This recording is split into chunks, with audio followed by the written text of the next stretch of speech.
There's a lot more to buttons than what you might think. Just ahead on Heartland Highways, we'll learn all about this unique hobby from one serious button collector. For the competition, you put your buttons on 9x12 cards because that's the standard. And then there's medium, small, mixed, various. There's all different kind of categories for it. So, and you got like, you have so many buttons on a card, like 20 large, 30 mediums, mixed is medium and small buttons, 42 smalls. You have 70 diminutives, and it's kind of complicated. Then we'll introduce you to Delilah Davis, a studio button artist from Charleston, Illinois. Finally, we'll check out Sue Trimble's extensive doll collection, coming up on Heartland Highways.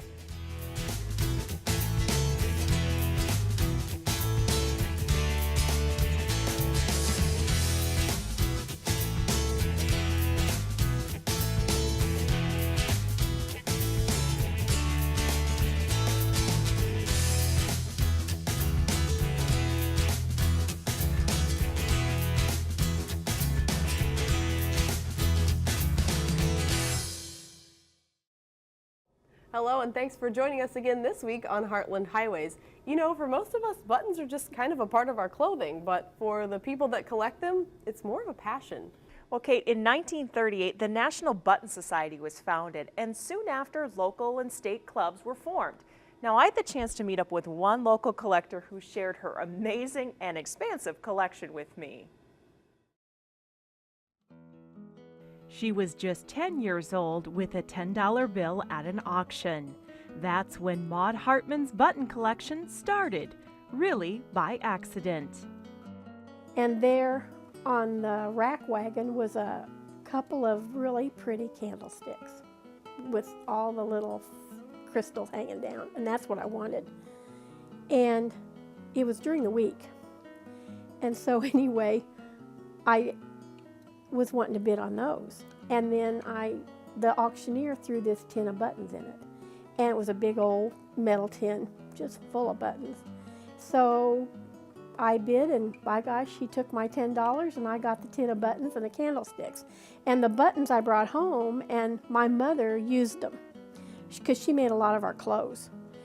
And I still have the candlesticks, but the buttons we used. So that was the start of it. Always a collector and an antiquer, Maude was buying and selling glassware, but eventually tired of lugging heavy boxes of glasses to and from flea markets and decided that was enough. I ran into a book called Button Button, and I have it over there.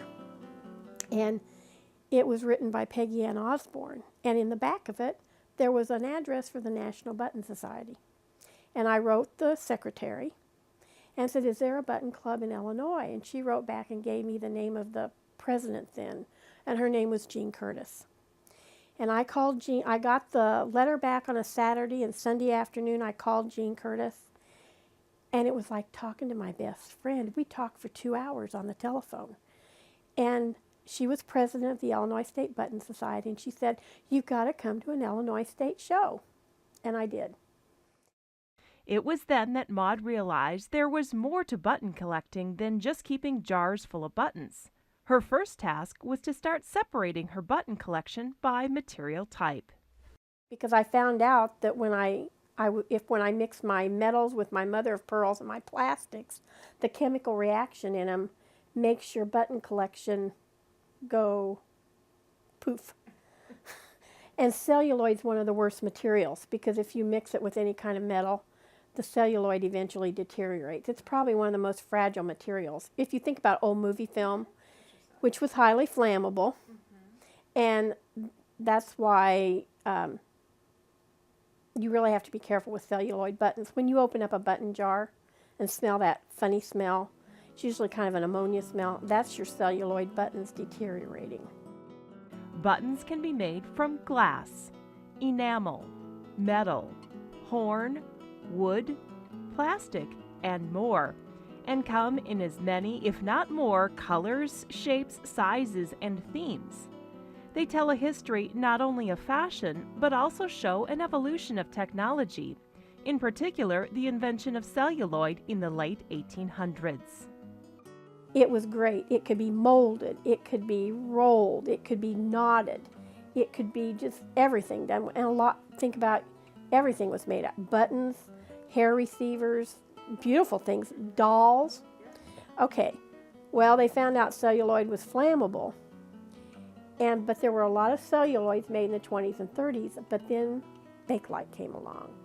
And Bakelite was one of these materials that you could color it. So bright reds, greens, whites, which is now mustard color because the color changed. And so that was your second plastic. And then they had all different kinds like Catalin and Pyroline and just different kind of plastics. For serious button collectors, there are state and national competitions. At the national level, button collectors follow the Blue Book, which specifies the rules on how to compete, beginning with the all-important button card. For the competition, you put your buttons on 9x12 cards because that's the standard. And then there's medium, small, mixed, various. There's all different kind of categories for it. So, and you have so many buttons on a card, like 20 large, 30 mediums, mixed is medium and small buttons, 42 smalls. You have 70 diminutives, and it's kind of complicated, but that's what the cards do. The cards have also helped Maude to organize and display her collection. When looking at the button cards, you realize that these buttons are more like little works of art. And that's when Maude told me about something called studio buttons. These are buttons made by artists just for button collectors. Back in 1995, there was a man named John Guterham who I met at the Illinois State Button Convention. And he was a Canadian paperweight artist. And I couldn't believe what he could do with a small button. I met him in like 1996, and he'd been making buttons since the 60s. So I missed some of his earlier buttons. But every time I went to a convention, I headed for his table first. And I would buy whatever I could get my hands on, and whatever I could afford. That's what I did. And now I have probably over 90 of his buttons that I've bought. For Maude, what started as a mere tin full of buttons has grown into an expansive and organized collection. She continues to compete at the state and national level with her buttons. For those who may have a jar of buttons sitting in a closet somewhere, she offers this bit of advice. If you like scrapbooking, make yourself a shadow frame with the buttons in it, with your mom's picture, your grandmother's picture. Make yourself a frame. Do something with them. Make yourself something cute. Make yourself a cute little necklace out of them. Do something like that. And if you just want to look at them, put them in a cute little container that you can run your hands through them sometime and look at them. Don't put them in a jar with a lid on them. Separate them, display them, enjoy them.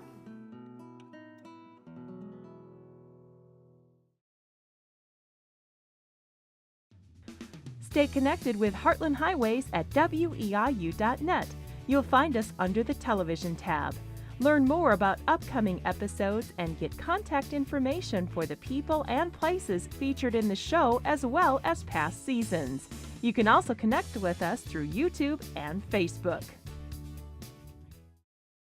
One of the studio button artists that Maude Hartman collects is from Delilah Davis, who's from Charleston, Illinois.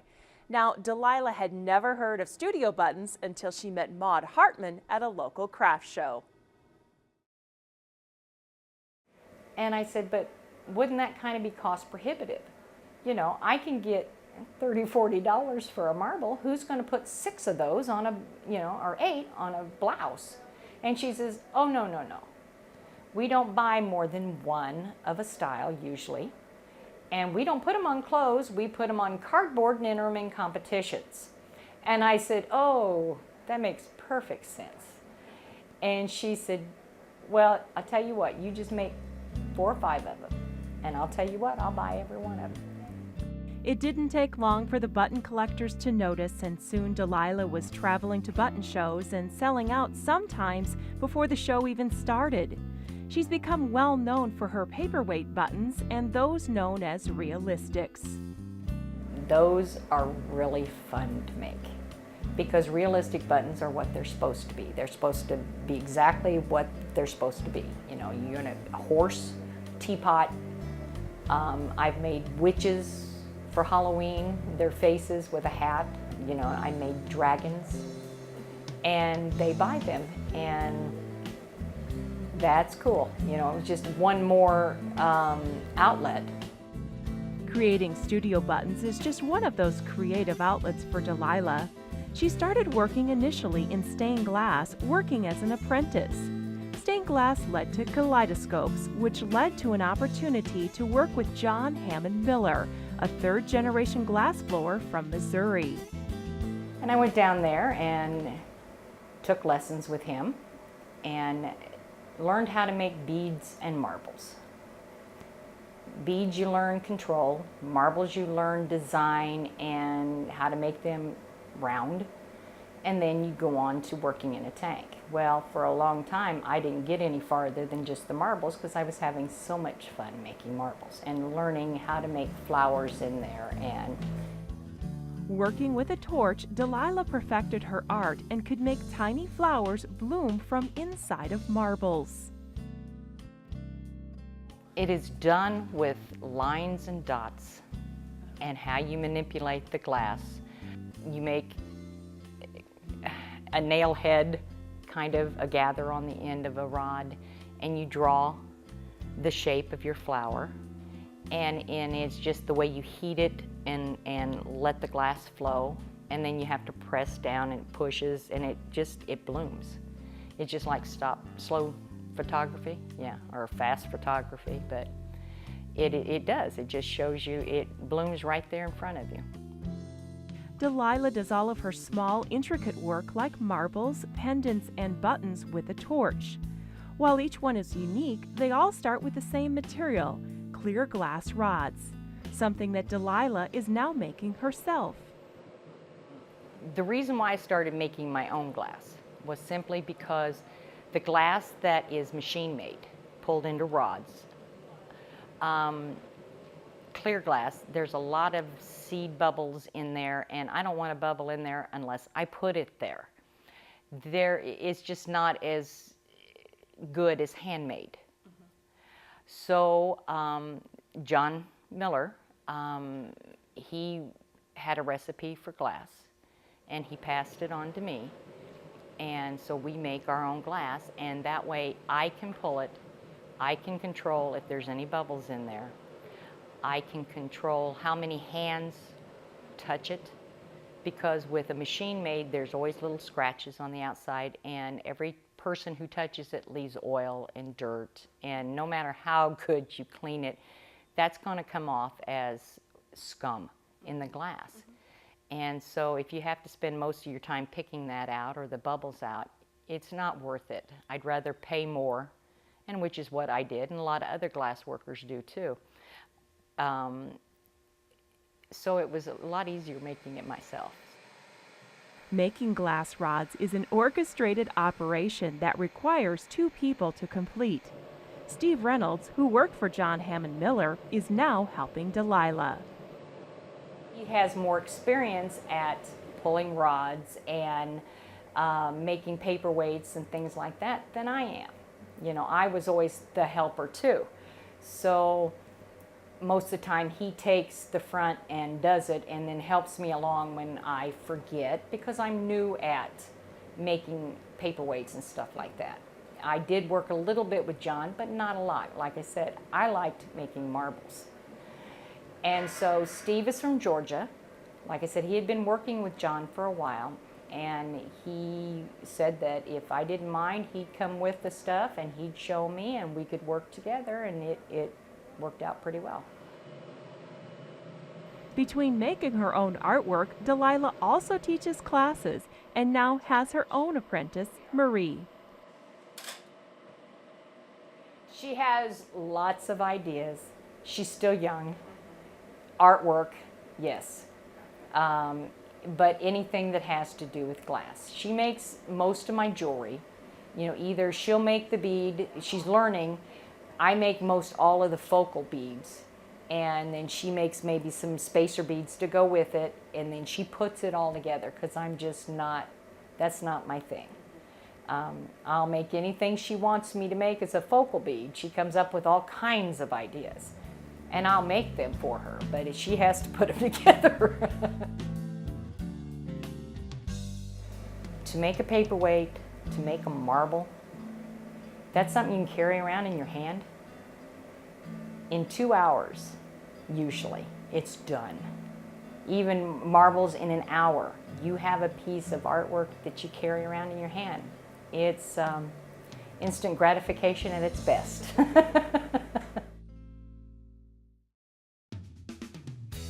Will Heartland Highways ever run out of story ideas? Not if you keep sending them our way. Some of our favorite stories were suggestions from viewers like you. Send us your idea either by email, phone, or by sending us a letter. Help us make every mile an adventure.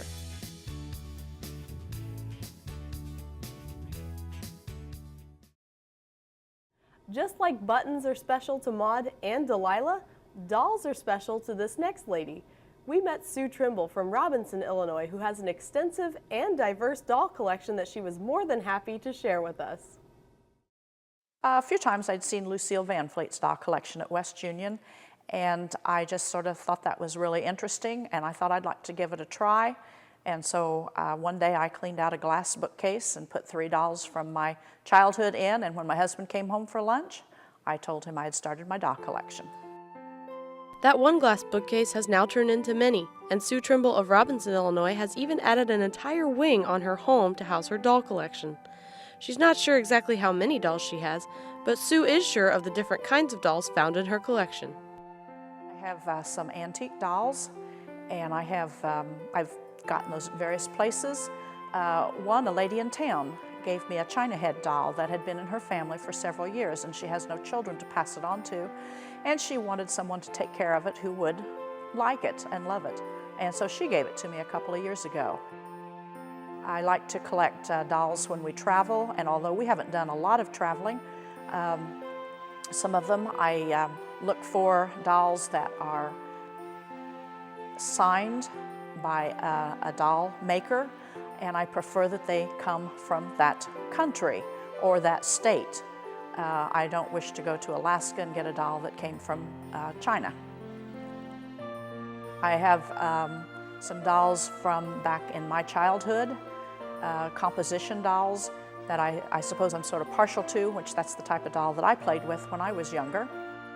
Although all of Sue's dolls are significant to her, she can still tell you all about her favorite, even if choosing one is a hard decision. If I could only keep one doll, I would keep my Mary Heartline doll. She comes with the most interest to me and the most family feelings. But I have dolls that are worth a little bit more that I like very well, and then I have some that aren't. Some are just plastic dolls, but they bring back memories, so it's hard. But if I could only take one, it would probably be my Mary Heartline doll. So what does this doll collector look for when buying dolls? Sue says there's a combination of things, but most importantly, you have to buy a doll that you love. I like to buy a doll that speaks to me. Sometimes you just look at a doll and in its eyes and its face and its features, it just says, "Take me home." So I always look for that. Then if you're looking, say, at an antique doll, you're looking for a doll that is in good shape. You don't want any cracks or breaks, especially on the face itself. If you like the doll, depending on what you're going to do with it, if it's got a little break or a crack in the shoulder plate, you might choose to take it anyway. It depends on whether you're going to show it or if you're just buying it for a love. Sue doesn't just collect her dolls, she enjoys them. She says each doll tells a story, and all one has to do is scan her shelves for volumes of history to be revealed. I enjoy them because they tell a story, whether they're telling about the history of the fashion that people wore at a certain time, or sometimes they give hairstyles away that people wore at a certain time, and sometimes they just simply represent the values that people lived and liked at that period of time. But what about every little girl's favorite? Sue has an extensive collection of Barbie dolls and knows their history too. Barbie came out in about 1959, and her mother saw her daughter playing with paper dolls on the floor, and she thought they should have a three-dimensional doll to play. And they named her Barbie because that was what her daughter's name was. And when she came out the first year, they took her up to Toy Fair in New York, and she didn't really go over too well up there because the big toy of the century at that time they thought was going to be this big machine gun, that toy machine gun that was coming out. And this was going to be everybody's desire. Well, they were wrong. It was the Barbie doll. And the next year they decided Barbie needed a friend, so they made Ken, which is actually Barbie's brother is named Ken also. So then we have Barbie and Ken that has gone down through all of the years, and this is since 1959. She's had lots of girlfriends. She's had several bride dresses, but never quite married Ken. She has been the nurse. She was the secretary. She was the airline stewardess. But now, you see Barbie, she's the doctor. She is the pilot. She's President of the United States. And Barbie really does show a history of the changing of women's values and their desires throughout those years since 1959. According to Sue, the reaction many have the first time they see her collection is universal. Most of them are really kind of amazed, and it just sort of gets them. But then they start really looking at the dolls, and they'll say, oh, I had that doll, or my friend had that doll. I remember that doll.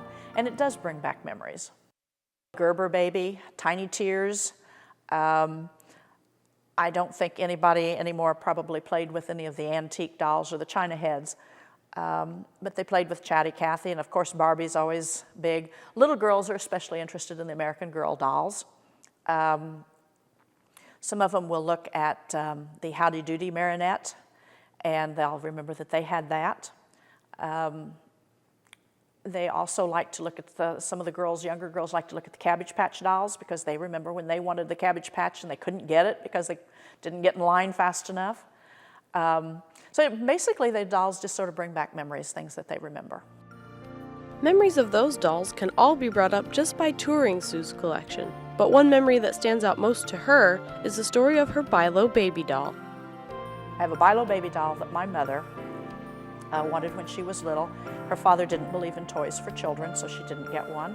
And when I bought one at an auction, I went straight to her and showed her my doll, and I said, grandfather would have thought this was an investment. Sue says she plans to keep on collecting, and she'll make sure she always has room to display her dolls. One thing she won't do? Well, I'm not going to build on, and I can always find more room, but oh yes, definitely. It gets into your blood and into your heart, and you just can't stop. Well, thanks for coming along for our adventures for this week. And there's more adventures in store when you go to our YouTube channel. That's youtube.com/WEIU TV. Make sure to check it out. We'll see you next time. If you'd like to purchase a copy of any Heartland Highways program, contact us at 1-877-727-9348 during regular business hours. You can also visit our online store at weiu.net or mail your order with payment to the address on your screen. DVDs are available for $25 each. Just let us know what show you're interested in by mentioning the story name or the person featured in the show.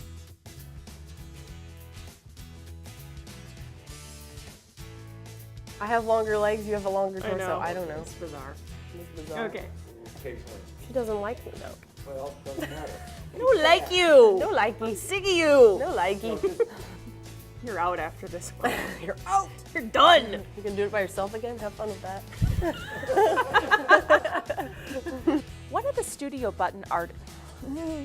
And just like buttons are special to Delilah and Maude, this next lady, nah. It's because we hail from Planet Awesome and you couldn't forget it. But thanks for coming along this week. Now you. Okay, that was kind of short. Now you. Now you. Go. Lime, who has an extensive collection and diverse collection. 3, 2, 1. That's not what it is. It's youtube.com/WEIU TV. You can go to WEIU and get there. Yeah. Okay. There's this week. And there's more adventures in store when you go to our.